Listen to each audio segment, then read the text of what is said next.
Bismillahirrahmanirrahim. Assalamualaikum warahmatullahi wabarakatuh. Alhamdulillahirabbil alamin wal 'aqibatu lil muttaqin wa la 'udwana illa 'alal zalimin.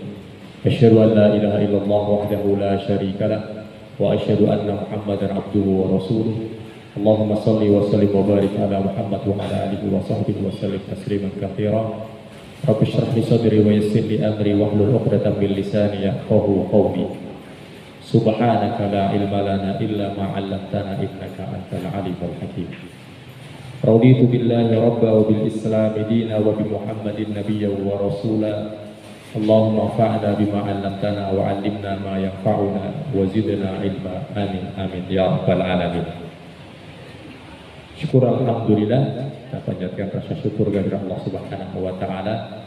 Kesempatan malam hari ini kita diperkenankan oleh Allah Subhanahu wa taala untuk dapat sejenak menunggu waktu Isya. Kita manfaatkan sejenak untuk bersama-sama ngaji bareng, membaca ayat-ayat Allah Subhanahu wa taala.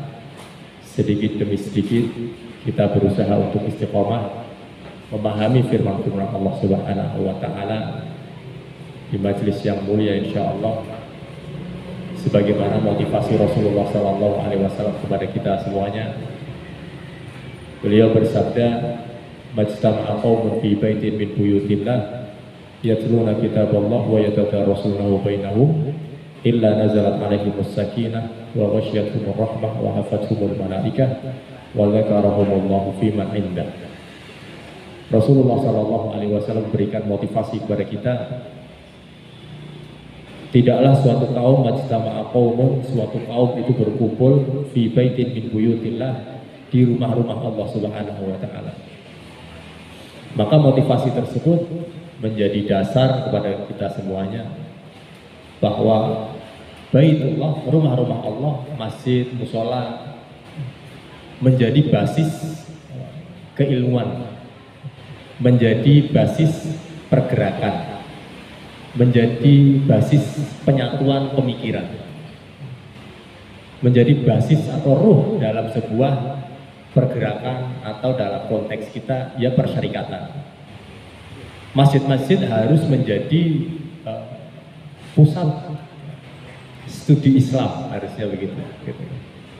Maka banyak sekali pondok-pondok pesantren yang awalnya itu dulu majelis taklim, masjid dulu, lalu berkembang menjadi pesantren dan besar. Awalnya berbasis masjid dan berbasis masyarakat. Artinya kita berusaha dengan motivasi tersebut, berlandaskan hadis tersebut, kita berusaha untuk menghidupkan. Maka dari pimpinan pusat, kemudian wilayah, kemudian daerah, ya selalu memotivasi kita agar masjid-masjid persyarikatan itu harus hidup, minimal pengajian, karena itu menjadi ruh dalam organisasi, dalam pergerakan. Dan Rasulullah SAW juga memotivasi hal yang sama kepada kita. Awalnya dari hadis Nabi SAW, "Majtama'a qaumun fi baitin min buyutillah." Kumpul-kumpulnya kita untuk berdiskusi keilmuan, berdiskusi keislaman, ya bisa di mana saja, gitu. Tetapi harus basic utamanya itu di rumah-rumah Allah Subhanahu wa taala. Sebab potensi kebaikannya itu jauh lebih besar. Kalau di luar, potensi baiknya ada, tapi potensi buruknya juga ada. Hanya saja ketika itu ditarik di masjid, maka kita akan bisa menyimpulkan potensi besar baiknya jauh lebih besar daripada potensi buruknya. Maka oleh sebab itu bahkan dari pimpinan daerah gitu, memberikan dorongan untuk setiap masjid-masjid awam ya punya lembaga-lembaga pendidikan, baik itu ya pendidikan TPA, TPQ gitu ya. Atau ya sekedar ngaji anak-anak gitu. Karena itu menjadi roh, sehingga masjid nempelnya adalah lembaga pendidikan Al-Quran. Maka kita melihat ya di sini gitu ya. Kemudian di Al-Hikmah dan di masjid-masjid yang lain.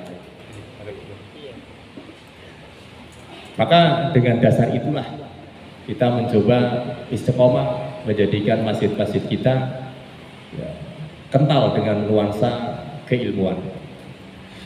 Dan bismillah, kesempatan malam hari ini saya akan berusaha untuk sharing dengan Bapak Ibu sekalian Quran surat Fussilat ayat 30 dan 31.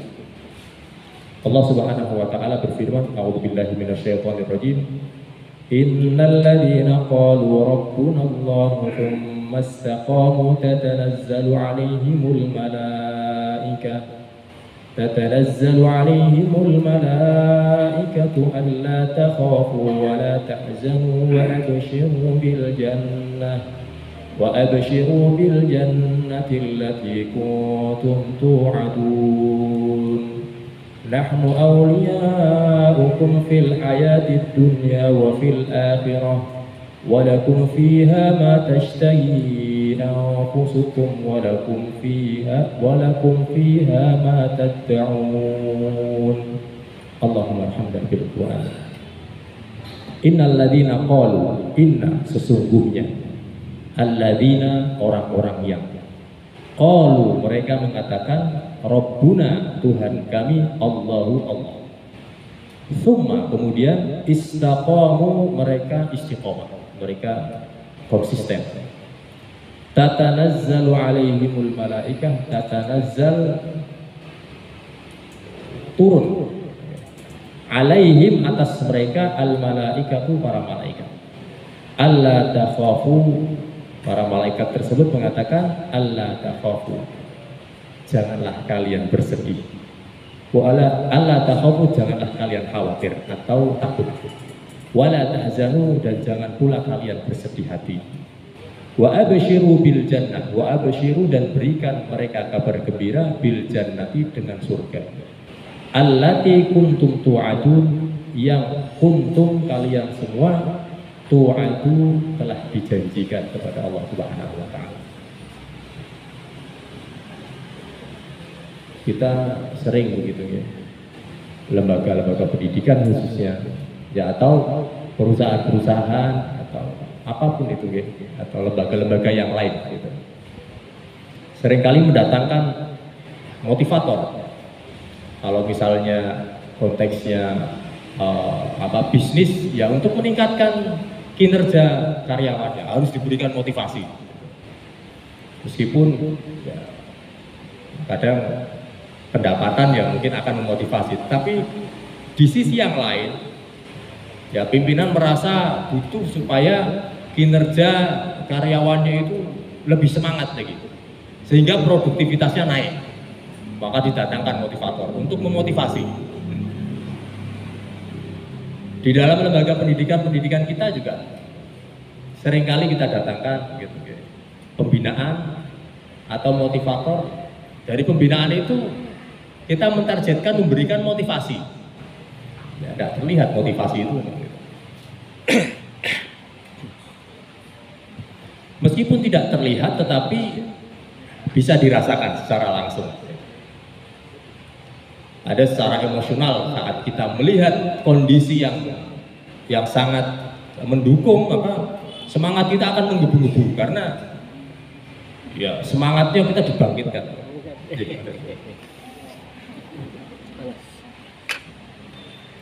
Meskipun hanya kalimat saja, perkataan, tetapi perkataan itu bisa membangkitkan semangat dan akhirnya bukti nyata atau dampak yang nyata itu terwujud gitu. Mungkin barangkali kerjanya jadi semangat gitu. Kalau mungkin Bapak Ibu guru ya mengajarnya jadi semangat. Kalau kita termotivasi ibadah, jadi ibadahnya makin semangat. Meskipun hanya kalimat saja yang memotivasi gitu. Artinya kita dapat tergugah semangat kita dengan hanya satu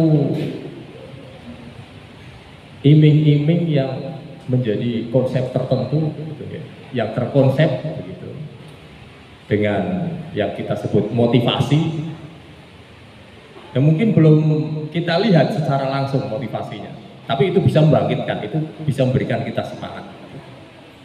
Begitu pula Allah Subhanahu wa Ta'ala memberikan motivasi kepada hambanya untuk senantiasa meningkatkan kebaikan. Nah, salah satunya Quran surat Fussilat ayat 30. Allah Subhanahu wa Ta'ala berfirman, innal ladzina qalu rabbunallah. Sesungguhnya,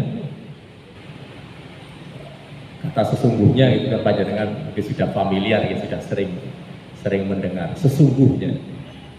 Seperti bahasanya sesungguhnya.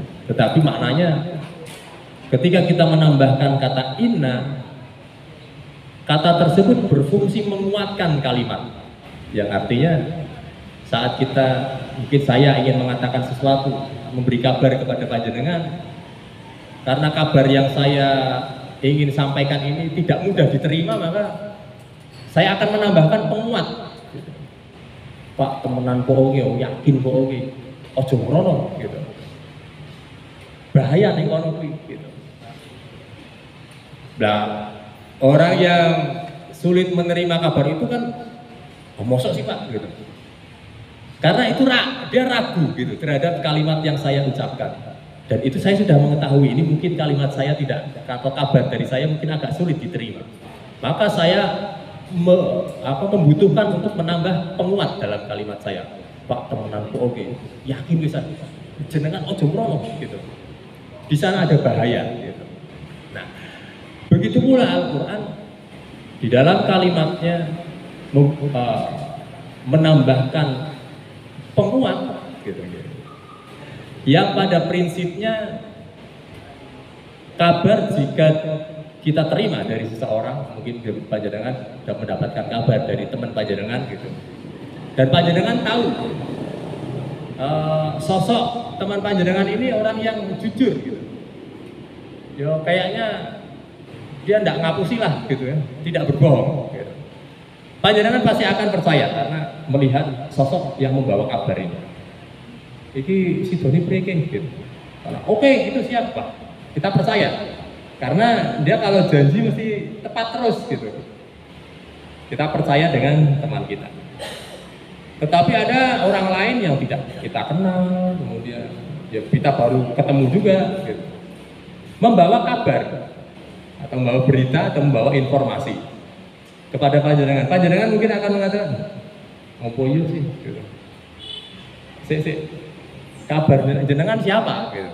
Panjenengan akan mengatakan, yang membawa kabar ini siapa? Gitu. Oh, saya ini mengenalkan diri. Oh, saya ini dari sini, dari ini. Panjenengan akan merasa panjenengan harus mengenal dia terlebih dahulu.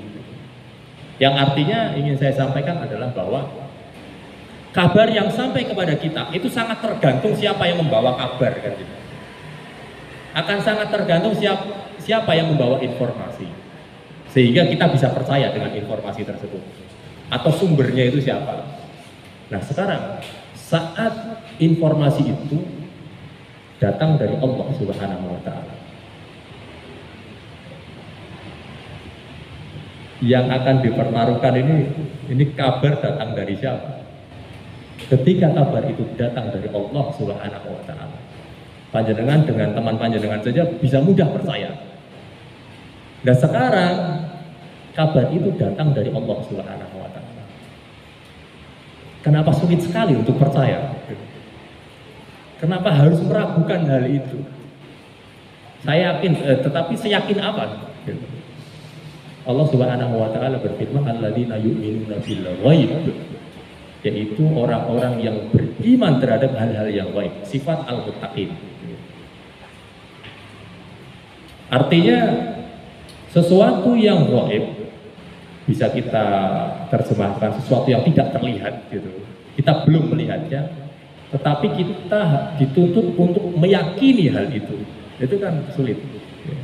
Tetapi realitanya dalam kehidupan kita banyak hal yang kita percaya tetapi belum kita lihat. Gitu. Tapi panjenengan percaya, meskipun panjenengan belum lihat. Kalau anak-anak muda sekarang, ini kan sekarang saya yakin banyak belanja lewat online ya. Gitu. Ya apa urutan SMA, kuliah, dan mungkin panjenengan juga gitu. Belanja beli ini online aja gitu, lebih murah gitu. Beli barang yang mungkin HP atau apalah gitu gitu. Harganya 3 juta, 5 juta gitu. Harus transfer betul itu 5 juta. Kenapa jenengan begitu percaya sehingga 5 juta langsung jenengan transfer itu? Kita mercayanya gitu. Jenengan sudah lihat barangnya? Ya belum. Kenapa jenengan bisa seyakin itu mentransfer 5 juta? Ini transaksi yang standar saja. Kita ini terpercaya ini, kita itu terpercaya gitu. Tapi pada prinsipnya kita bisa percaya begitu percayanya, meskipun kita belum lihat barangnya. Nah itu kan di foto ada, Ustaz, kan foto. Zaman sekarang nih, foto gitu kan. Mungkin ada orang yang janjian dengan orang lain gitu. Neng foto ini bagusnya teman gitu. Barang ditemoni, udah ajib ada itu, udah beda. Gitu. Wah kenalan gitu kan. Wah sudah lama berkomunikasi. Wah, dilihat dari media sosialnya, wong ke ayunya mending ayu ra karuan gitu. Begitu temu diajak temu. Cocok. Lah kok beda ya gitu. Nah, sekarang banyak sekali aplikasi gitu. Ya ketoke kaya ngono di foto ku diapike temen gitu. Barang ditemoni wah. Lah kok kaya beda wong gitu. Padahal ku wong padha. Lah kan foto gitu. Nah, ini sudah ada deskripsinya ini barangnya tuh begini. Itu kan kalimat saja. Pada prinsipnya kita belum lihat barangnya, misalnya itu HP, belum lihat HP-nya itu betul. Tapi kita bisa percaya begitu saja. Dalam kehidupan kita banyak transaksi yang modelnya seperti itu. Kita bisa sangat percaya meskipun kita belum melihatnya. Dengan beli misalnya perumahan gitu ya. Dan umumnya nih kalau beli perumahan itu kan masih tanah gitu aja. Beli tanah nanti di DP itu dibangunkan gitu. Apa ini lahannya sekian, ini panjenengan bisa mirsani gitu, ini luasnya 150 meter persegi, kemudian bangunannya ya ini contohnya bangunan ini Pak, sudah kita bangun prototipenya ini sudah. Nah ini harganya ini paling murah 300 juta saja.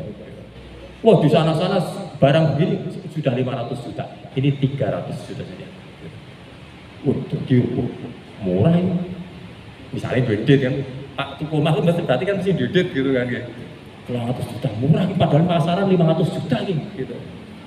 Langsung tergiur ini tanahnya jenengan sudah atas nama jenengan. Tapi untuk kita mulai membangun panjenengan harus DP 50% terlebih dahulu. 100 terus di anak-anak itu 100 gitu. Karo sales ini ku panjenengan sudah pernah kenal apa belum gitu. Yo nembe ku tak Pak ketemu, ketemu 150 juta bro gitu. Ini nembe ketemu. Jenengan ngerti omah? Ya ora Pak kuwi sales ngerti omah ya. Kenal ya ora nembe kenal iki gitu. Jenengan pun bisa begitu percaya. Omahe wis dibangun ya durung ta gitu. Nah, pada prinsipnya banyak transaksi yang seperti itu. Tetapi ketika Allah Subhanahu wa taala yang memberi kabar, kenapa banyak sekali syaratnya? Gitu. Aku ki belum tak sedekah, tapi hukum temine dedit bae. Kenapa transaksi dengan Allah kita harus mensyaratkan nek dedit? Nek rung dedit ya ora nek dedit. Jenenge ora dedit piye gitu. 5.000 niku sedekah 500 niku saged apa mboten? 500 rupiah sedekah. Dedit 5.000 gitu. Pecahke 500 rupiah klinting. Rasa ngrungokke klintingane. Pokoknya dia ngetokke dari 5.000 rupiah itu bisa. Ra dedit blas Pak, ya iso kan tenaga. Selama sawus kesel.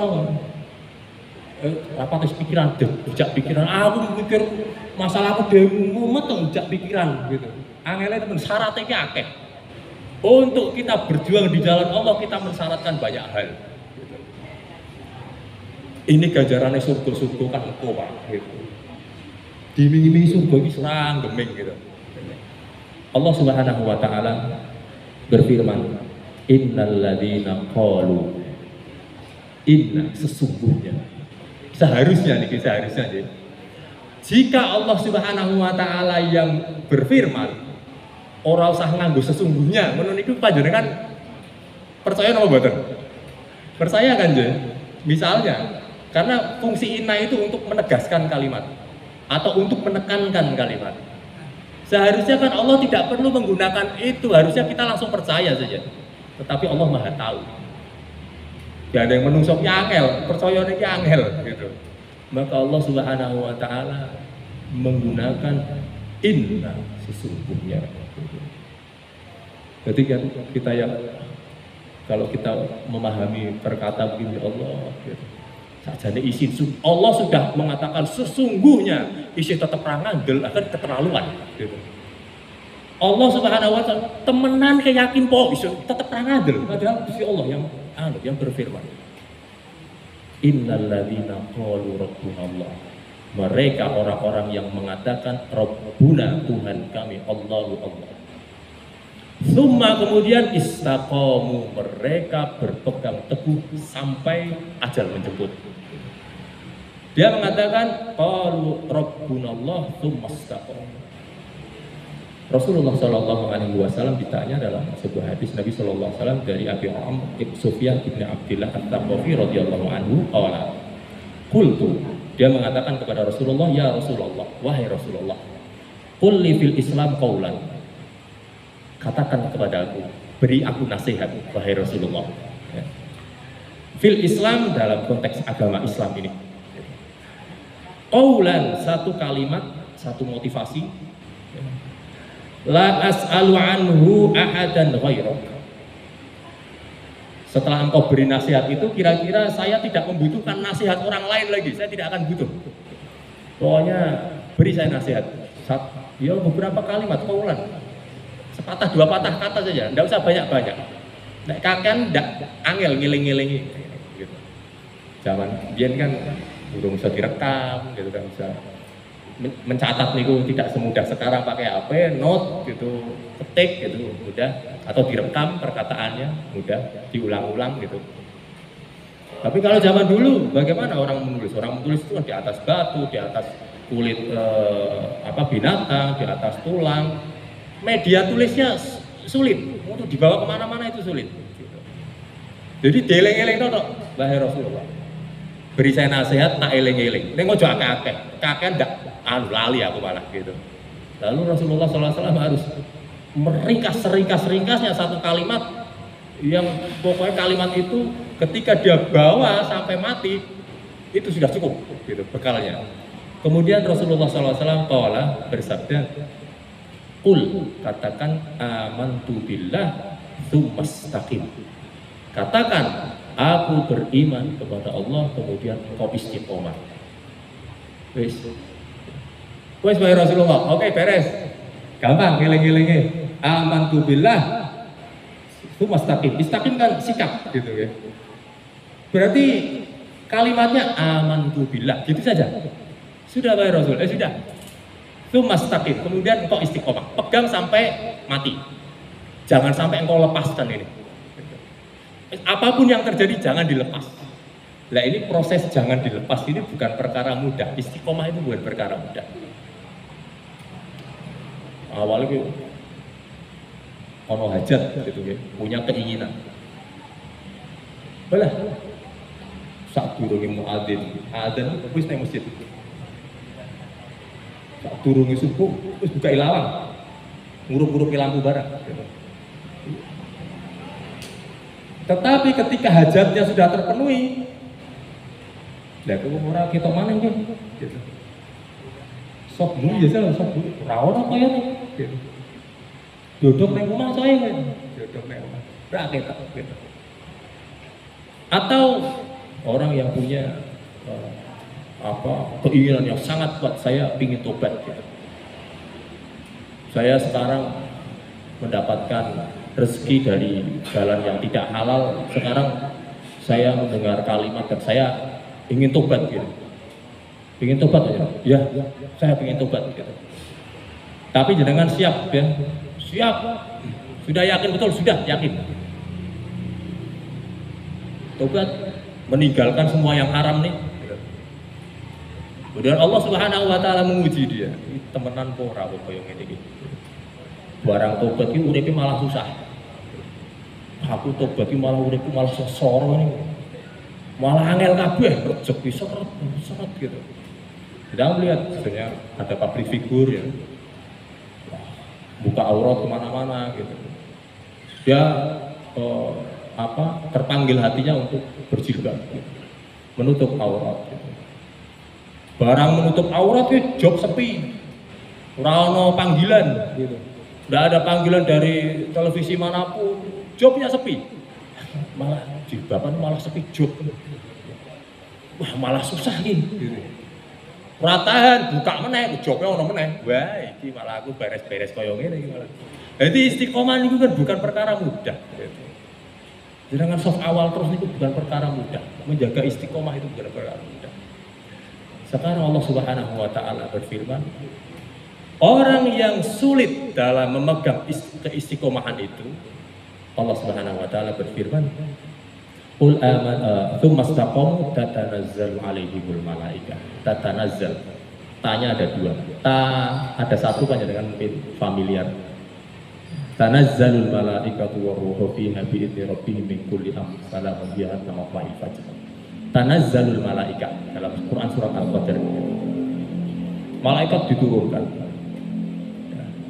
dengan tak satu, tanazzal. Nah, dalam ayat ini Quran Fussilat ayat 30, taknya ada dua. Tatanazzal. Artinya diterjemahkan bahasa Indonesia ya turun juga, mau diterjemahkan apa lagi gitu. Memang artinya turun gitu. Tapi karakternya ada yang berbeda antara tak yang satu dengan tak yang ada dua. Prinsip bahasa mungkin sedikit saja, ziyadatul mabna yadullu ala ziyadatil makna. Jika huruf itu bertambah, itu prinsipnya, maka maknanya pun akan bertambah. Nah, maksudnya tanazzal artinya turun. Tatanazzal artinya turunnya itu berkali-kali, banyak yang turun itu. Jadi maknanya itu bertambah. Dalam Quran surat Al-Qadr, tanazzalul malaikah, malaikat turun. Malaikatnya banyak sekali. Yang turun itu banyak sekali. Bahkan kalau seandainya diumpamakan, seandainya orang itu bisa melihat malaikat pada malam Lailatul Qadar itu, niscaya akan terlihat malaikat itu berdesak-desakan di muka bumi. Oh, bumi yang boleh semua ini desak-desakan, baru akai sepiro. Gitu. Bawa masjid semua ini longgar kan. Gitu. Gue ini sok-sok pet gitu. Bayangkan itu berapa jumlahnya. Tapi besoknya apakah seperti itu lagi? Kan tidak kan. Karena sudah tidak Lailatul Qadar lagi. Besoknya ya malaikat turun, tapi tidak seramai itu. Tanazzal sekali saja hal itu, yaitu Lailatul Qadar saja. Akan ada lagi apa? Ya tahun ngarep ketemu Ramadan maneh. Gitu. Tapi kalau tatanazzal itu turun terus. Tatanazzalu alaihimul malaikah. Ya. Dalam tafsir kita buka, kita akan melihat dua makna gitu. Ayat ini untuk menggambarkan seseorang yang satu sedang sakaratul maut, yang kedua saya ungkapkan dua saja. Yang kedua, orang yang sudah meninggal sampai dia dimasukkan ke liang lahat, berarti kan sudah meninggal. Yang pertama kalau sakaratul maut kan berarti orangnya belum meninggal gitu. Masih proses sakaratul maut. Dia masih hidup, masih bernapas. Kondisinya saja yang sudah sakaratul maut, gitu. Menjelang kematian. Lah makna yang kedua, orangnya sudah meninggal, tapi belum dimasukkan ke kubur.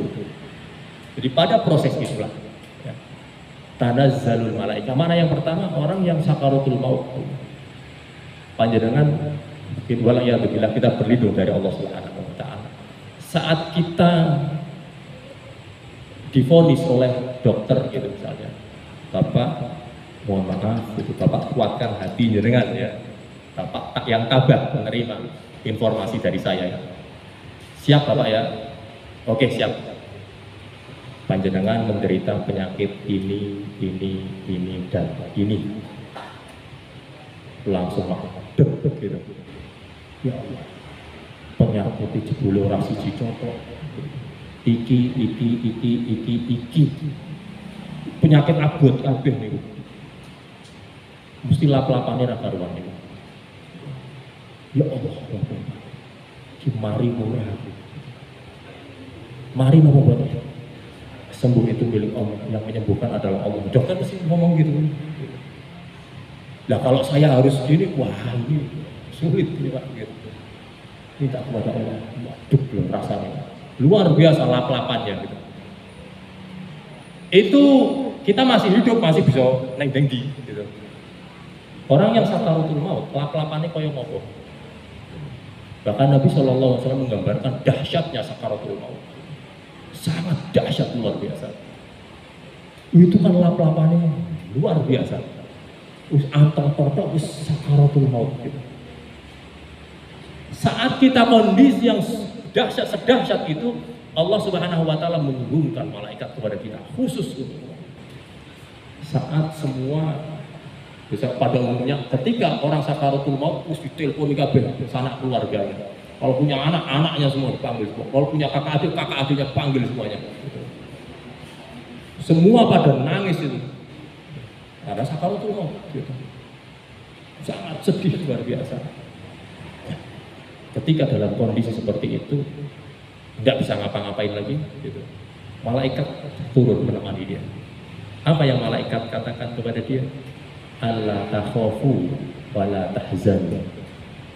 Rasa khawatir jenengan, rasa khawatir gitu. Tidak usah takut jenengan, biasa gitu. Kenapa saya dalam keadaan begini? Kenapa?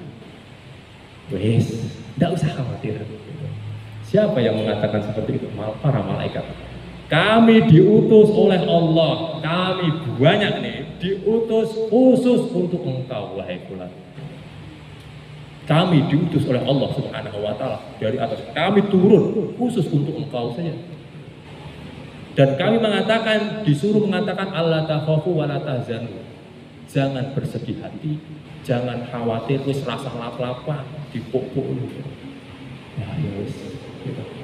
Dalam keadaan seperti itu, para malaikat menenangkan kita. Wa absyiru, dan kami diperintahkan oleh Allah Subhanahu wa Ta'ala untuk membawa kabar gembira kepada engkau. Ini kan orangnya sakaratul maut, belum mati gitu. Tapi nafasnya sudah pendek gitu. Dari kaki sudah mulai dingin gitu. Alla takhafu wa la tahzanu wa absyiru bil jannah. Kami diturunkan kepada Allah oleh Allah Subhanahu wa Ta'ala untuk engkau, dan kami diperintahkan untuk menyampaikan kabar gembira kepada engkau bil jannah, bahwa engkau sudah disediakan surga oleh Allah Subhanahu. Wong urung mati wis entuk bocoran bakal mlebu surga. Seneng ya Allah. Cepet bae ya Allah gitu. Itu ya pasti yang akan diharapkan. Karena wis entuk bocoran. Nek urung entuk bocoran, waduh mlebu surga kok apa? Kenapa-apa nanti? Surga neraka ku mesti gitu. Tapi ini orang yang satu mengatakan Rabbunallah tsumastaqamu istiqomah. Istiqomah tidak mudah, itu hal yang sulit dan harus dipertahankan betul gitu ya. Ibarat ada badai itu cekelan totok wis gitu. Terus aku Pak ngalor Pak itu pokoknya aku cekelan iku ora tak ucul gitu. Kalau orang kena banjir gitu kan, seret arus yang begitu deras, ceklan kenceng gitu, nggak bakal dilepas ini. Kalau dilepas wah udah nggak tahu hanya kemana. Cekel kenceng gitu. Itu bayangan istiqomah. Meskipun terjangan gitu tetap tidak dilepas. Allah Subhanahu wa Ta'ala berfirman, allati kuntum tu'adun, yang telah Allah janjikan kepada hamba-hamba yang seperti ini. Yang kedua sudah meninggal. tetapi dia belum masuk proses kubur, alam kubur. Berarti kan siksaan kubur kan belum masuk kubur gitu. Siksaan kubur kan sedangkan harus dikubur gitu. Kalau belum ya belum gitu. Ya Allah, belum dikubur gitu. Ketika mau dikubur sudah diangkat begitu, para malaikat datang. Allah takhafu wa la tahzan. Jangan sedih. Jangan pula takut. Allah Subhanahu wa taala sudah menyiapkan surga. Ketika masuk ke liang lahat, dia menjadi manusia yang paling bahagia saat itu dengan janji Allah Subhanahu wa taala. Kemudian Allah berfirman, "Nahnu awliya'ukum fil hayatid dunya wa fil akhirah." Kami para malaikat yang diturunkan di banyak begini nih, gitu. Awliya'ukum, para wali-wali engkau. Para wali-wali nih, misalnya ada orang menikah kan ada walinya gitu ya. Siapa wali itu? Ya wali orang tuanya. Gitu. Bagaimana sosok orang tua bersikap terhadap anaknya? Dia akan melindungi apapun resikonya, orang tua akan berkorban untuk melindungi sang anak. Itu kan tugas para wali, gitu. Melindungi. Kami para malaikat ditugaskan oleh Allah Subhanahu wa taala untuk melindungi engkau fil hayatid dunya fil akhirah, dalam kehidupan dunia maupun kehidupan akhirat. Enggak ada yang bisa menjamin saya setelah sholat dari sini pulang ke rumah apakah saya selamat apa tidak. Tidak ada yang bisa menjamin saya. Sing alon-alon Pak, alon-alon ya, malah sundul deh mburi duar gitu. Lah jenengan kalonen gitu Mas, kalon. Ngene alon-alon ya hati-hati malah sundul deh mburi gitu. Kecepetan malah tabrak gitu. Ya itu terus piye ya sedang-sedengan wah ora aman juga gitu. Tidak ada yang bisa menjamin dalam kehidupan dunia. Tetapi mereka yang satu mengatakan kami beriman kepada Allah dan kami istiqomah, Allah menjanjikan para malaikat untuk menjaga dia selama dalam kehidupan dunia. Tidak hanya dunia saja, wa fil akhirah, dan dia akan menjadi pelindung ketika dia di alam akhirat. Walakum fiha ma tashtahi anfusukum walakum fiha ma tad'un. Insyaallah pada pertemuan yang akan datang insyaallah, dan Allah Subhanahu wa taala menjanjikan surga dengan segala kenikmatannya bagi mereka yang sedang sakaratul maut, satu, yang kedua yang sudah meninggal sampai yang masuk liang lahat. Karena apa yang dia perbuat? Satu, dia mengatakan dengan tegas Rabbunallah, Tuhan kami adalah Allah. Kemudian yang kedua, istaqomu, dia berpegang teguh pada kalimat itu, apapun resikonya, apapun yang terjadi, apapun cobaan yang menerpa dia tetap istiqomah beriman kepada Allah. Mudah-mudahan Allah Subhanahu wa taala memberikan rezeki kita husnul khotimah, amin amin ya rabbal alamin. Kita akhiri dengan doa kafaratul majelis. Bismillahirrahmanirrahim. Subhanakallahumma wa bihamdika asyhadu an la ilaha illa anta astaghfiruka wa atubu ilaik. Nasrun minallah wa fathun qarib. Assalamualaikum warahmatullahi wabarakatuh.